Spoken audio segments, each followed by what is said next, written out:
각도로 바라보고자 합니다. 이 세상에 누가 진짜 종교인일까요? 평화를 위해 노력한 사람이 진짜 종교인 아닐까요?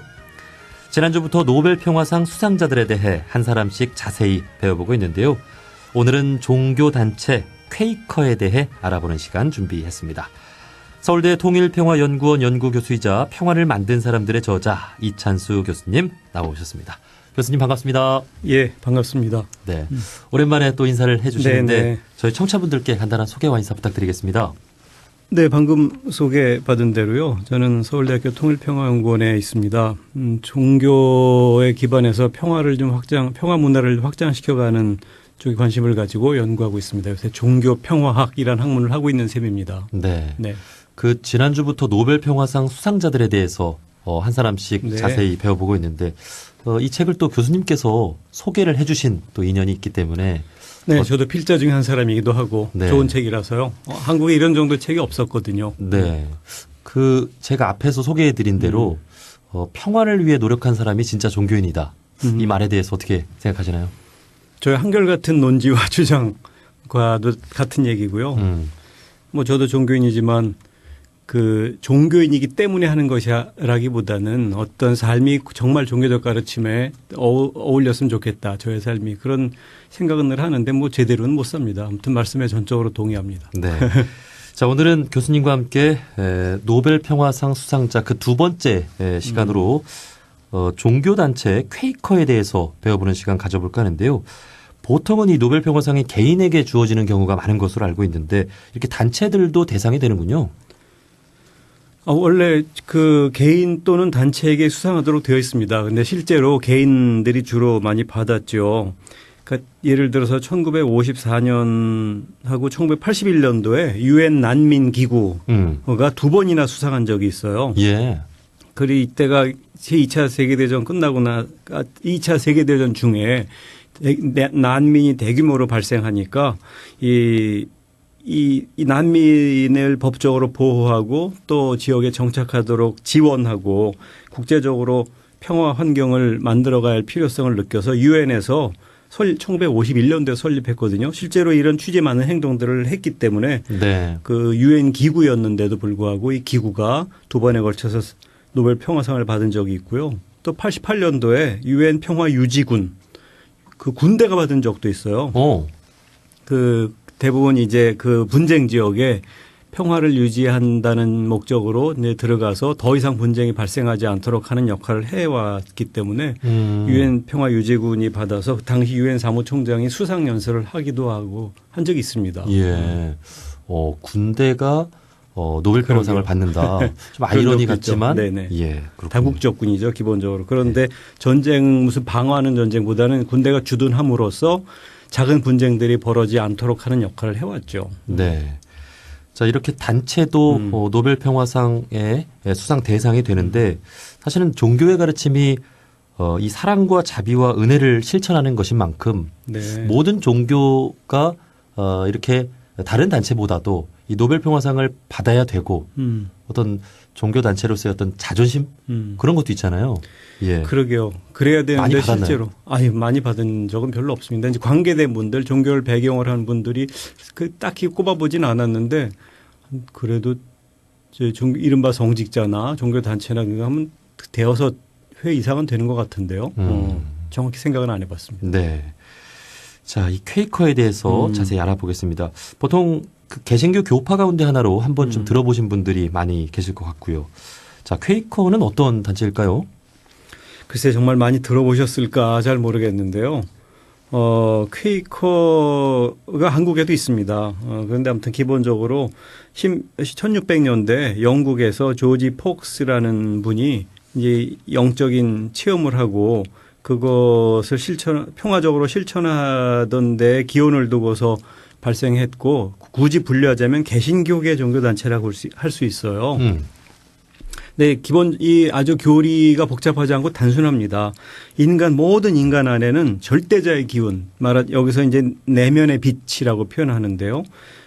이 내면의 빛이 갖춰져 있다고 믿고 이것을 근거로 인간의 평등을 추구하고 사회적 평화를 이루려는 종교적 흐름이라고도 얘기할 수 있거든요. 네. 그러니까 이런 자세로 당시 17세기나 이럴 때 유럽은 뭐 신분사회였죠. 그리고 영국에서 발생했는데 영국에 국가교회가 있었고 네. 교리주의적인 경향이 강했고 또 형식주의적 의례랄까요. 이 감동을 주지 못하는 예식이 있었는데 이런 걸 혐오하고 나온 사람들이 이른바 청교도들이에요. 그래서 이들이 종교적 자유와 사회적 평등을 지향하면서 종교 개혁 운동을 벌였는데 이른바 청교도 혁명이라 그러죠. 근데 이 혁명을 주도했던 세력들 중 하나가 퀘이커예요. 네. 이 퀘이커의 창시자가 조지 폭스라고 아까 말씀드렸는데 기본적으로 외적 교리나 종교적 제도가 아니라 내면의 빛을 체험하는 것이 구원의 기본이다. 그런 입장을 견지했고요. 그래서 성경이 있는데 성경에 문자들이 많이 있지만 문자보다는 살아있는 힘, 일종의 성령이죠. 살아있는 힘이 진리에 가깝다고 믿었습니다. 그 성령을 또 내면의 빛이라고 표현하기도 했고 이것이 모든 이에게 평등하게 갖춰져 있기 때문에 인간이 인간을 차별할 수 없다. 그리고 인간이 평등성을 회복해야 하려면 아주 불평등한 세상에 저항하면서 살아야 된다고 믿었어요. 예. 근데 이게 이제 조지 폭스로부터 비롯되었는데 이 사람이 사실 이런 영적인 체험을 해요. 아주 막 몸이 떨리고 마치 그 우리나라 동학의 개조인 수훈 최재호 선생이 막 몸이 떨리고 하는 그 경험을 했던 것처럼 아주 회연스럽고도 굉장히 황홀한 이런 체험을 하게 되었는데 이런 자신의 영적 체험을 한 다음에 이것을 사람들에게 많이 널리 알렸고 자신의 종교적 소명에 대해서 설교하면서 사람들이 주변에 모였죠. 그래서 이 폭스와 함께하는 사람들을 이 친우회 그러니까 영어로 Society of Friends 친구들의 모임이라는 뜻이죠. 그렇게 불렀고 이 사람들이 점점 신과 직접 소통하는 명상 체험을 중시하면서 국가화된 제도 종교 이런 거나 여기에 근거한 교리나 제도적 억압 같은 것을 거부하고 예를 들면 당시 신분사였는데 귀족 앞에서 모자를 벗고 보통 사람은 귀족 앞에서 모자를 벗고 이해를 표해야 됐는데 그런 걸 거부해요. 모든 사람은 다 평등할 뿐만 아니라 정말 존경을 표해야 될 것은 하나님뿐이다. 이런 식이었죠. 예. 그러니 당시 교회가 국가교회가 별로 안 좋아했고 박해를 네. 받고 그랬던 거죠. 아니 이 퀘이커의 발생에 대한 내용이 네네. 이 천도교와도 상당히 좀 비슷한 측면이 조지 폭스의 종교 체험이 그랬습니다. 예. 그러니까 네. 수훈 최재호 선생도 이 종교적인 체험으로 몸이 떨리는 그렇죠. 그리고 네네. 모든 사람 안에 한울림을 모시고 있다. 네네네. 이런 내용도 상당히 좀 비슷하네요. 비슷하다를 넘어서 거의 같은 거 아닌가. 예. 근데 이제 자신의 체험을 표현할 때 그 당시 사회에서 익숙한 언어로 표현을 하다 보니까 이 가령 조지 폭스는 그리스도의 빛이다, 성령이다 이런 식으로 이것이 또 모든 얘기 내적으로 갖춰져 있다 이렇게 표현했고 수훈 최재호 선생 같은 분은 정말 천주를 모신달까 뭐 이런 당시에 좀 새로우면서도 한국적 정서를 나타내주는 언어로 표현하고 그랬던 거로 봅니다. 장제를 임한다를 모신달까 이렇게 표현했던 거죠. 그러니까 배경이나 좀 표현은 다르지만 그런 내용적인 측면이 좀 비슷하게 체험의 내용이 이제 비슷하게 와닿습니다. 예. 아니 그런데 개신교 교파라고 했잖아요. 그러면 어떤 예수님에 대한 어떤 가르침을 어떻게 또 실천해야 한다 뭐 그런 연관성 예수님이 나와야 될 것 같은데 그런 쪽은 어떤 역사적 존재로서의 예수보다는 그 인간에게 갖춰져 있는 내면적 빛을 그리스도의 빛이라고 표현하고 그것이 역사적 예수에게도 드러났다고 생각을 하고 그것이 오늘날 모든 이에게도 갖춰져 있고 드러난다. 그런 차원에서 인간의 평등을 구현해야 된다라고 생각하는 거였죠. 네, 네. 그렇군요. 네. 자 그리고 이 퀘이커의 어떤 추구하는 내용들이 보면요. 평화, 평등, 단순, 진리 이렇게 써 있던데요. 네, 네. 그 다른 내용들은 이제 여러 종교가 공통적으로 통하는 측면이 있는데 단순 이거는 어떤 의미인가요? 가만 생각해 보면 모든 이에게 내적인 빛이 갖춰져 있고 모든 이가 그리스도의 빛을 모시고 있다. 이렇게 생각하다 보면 평등하잖아요. 평등한 것을 실천하다 보면 평화로워질 테고. 네. 그런데 그것을 실천하지 못하다는 세력에 대해서 저항하는 것은 정의를 구현하는 것이 되고 근데 그 삶이 복잡하지 않은 거죠. 아하. 단순한 거예요. 예. 모든 일 평등하게 대하고 그 사람이 사람을 신분으로 나눠서 만드는 것이 아니라 정말 존경할 것은 하느님이다라고 생각을 하고 그리고 삶이 원칙이 너무 분명하잖아요. 예. 단순하고. 그러니까 이 simplicity 영어로 그 단순성을 모토로 삼고 있는 거죠. 네. 그 내용은 이렇게 모든 인간의 평등성과 어떤 진리의 보편성을 그렇습니다. 이렇게 또 표현하는 네네. 것 같기도 하네요. 예. 자, 이 퀘이커는 1947년 영국과 미국의 두 단체가 또 공동으로 노벨 평화상을 네네. 수상을 했는데요. 그러니까 구체적으로 어떤 평화적인 활동들을 통해서 수상을 하게 된 건지요? 이게 말씀드린 대로 이제 17세기에 영국에서 시작되었는데 1947년도 20세기 얘기잖아요. 예. 그러니까 그 거의 300여 년에 걸쳐서 이런저런 평화적 실천을 위한 훈련들을 오랫동안 해왔죠. 가령 이제 영국에서 국가화된 교회로부터 핍박을 많이 받았다 그랬잖아요. 그래서 뭐 한때는 그 당시 그 영국의 찰스 2세 통치 시절에는 뭐 3,000명 이상이 투옥되고 400명 이상이 옥사하고 이런 굉장히 희령기를 맞은 적이 있어요. 네. 근데 당시 귀족이었던 윌리엄 펜이라는 사람이 퀘이커가 되면서 아주 전환기를 맞이하게 되는데요. 이 윌리엄 펜이라는 사람은 아까 찰스 2세라는 사람이 굉장히 아꼈고 그를 도왔던 윌리엄 펜 경의 아들이었어요.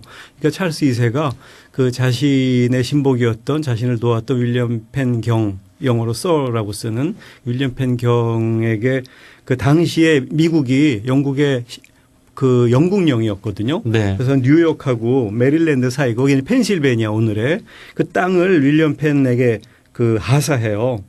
그래서 이 어려움에 처했던 퀘이커가 윌리엄 펜과 함께 미국의 으로 이주를 하죠. 당시 아메리카로. 그게 그래서 펜의 숲이 있는 땅이라는 이름으로 붙여진 이름이 이제 펜실베니아예요. 예. 그게 이제 퀘이커의 거의 사실상 본산지와 같은 역할을 그 이후로 해왔죠. 그럼 지금도 펜실베니아에는 이 퀘이커 교도들이 많나요? 있습니다. 상대적으로 많은 편이지만 원래 퀘이커가 전 세계에 정확히 몇 명인지 파악하기 애매할 정도로 소수긴 해요. 몇십만 명, 30만 명 수준으로 보통 파악을 하거든요.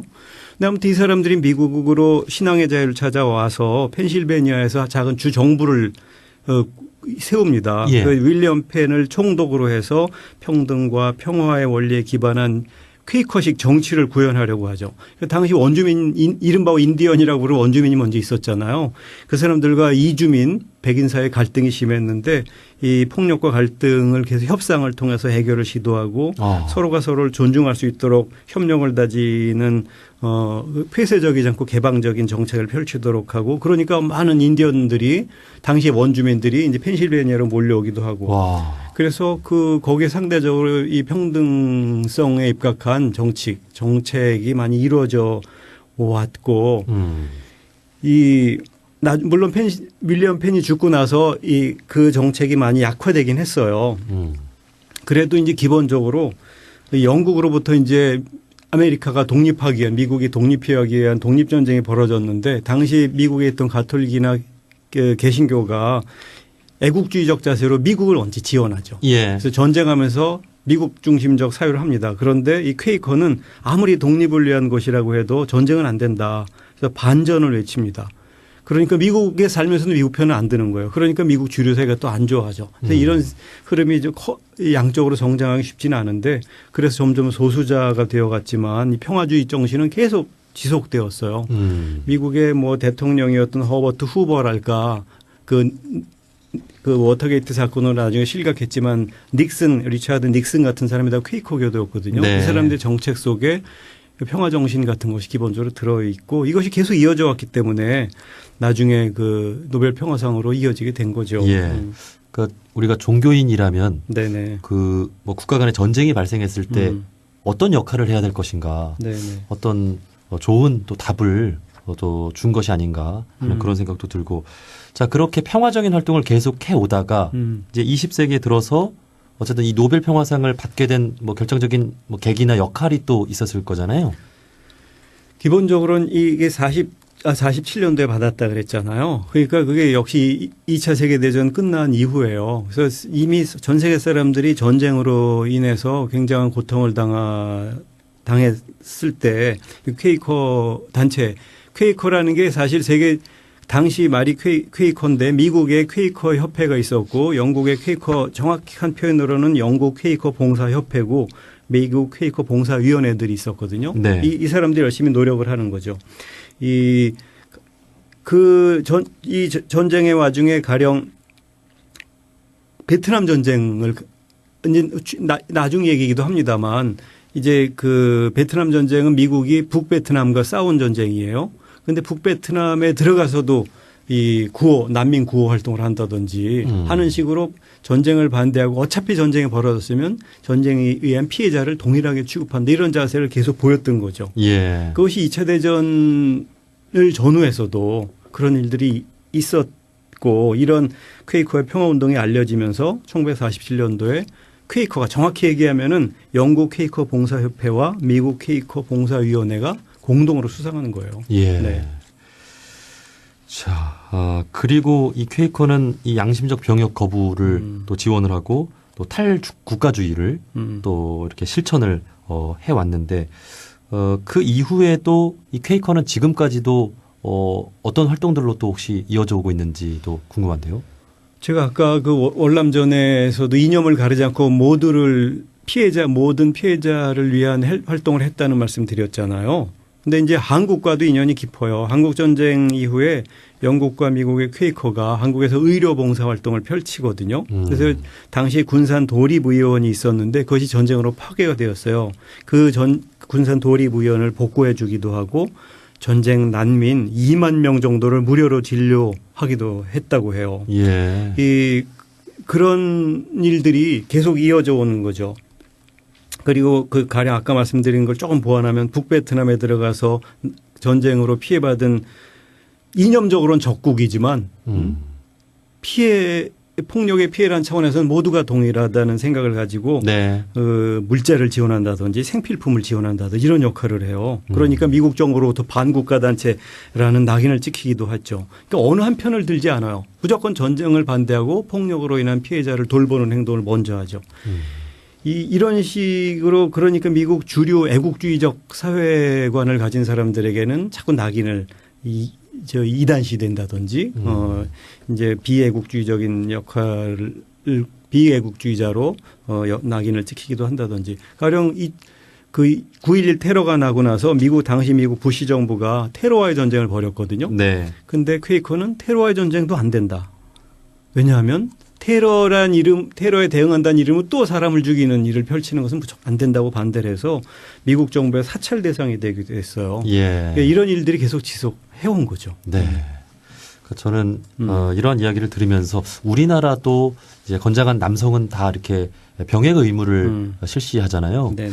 그 가운데서도 이 양심적 병역 거부를 하는 사람도 분명히 종교인으로서도 네네. 아니면 종교를 떠나서도 네. 하는 분들이 계신데 이에 대해서 많이 비판하시는 분들도 많고 이에 대해서 이해하는 분들도 많고 종교인으로서 어떻게 생각을 하면 좋을지 교수님 견해도 한번 들어보고 싶은데요. 그러게요. 이게 간단한 문제는 물론 아닙니다. 이 종교인도 현실 안에 사니까 현실의 문제를 무시할 수는 없잖아요.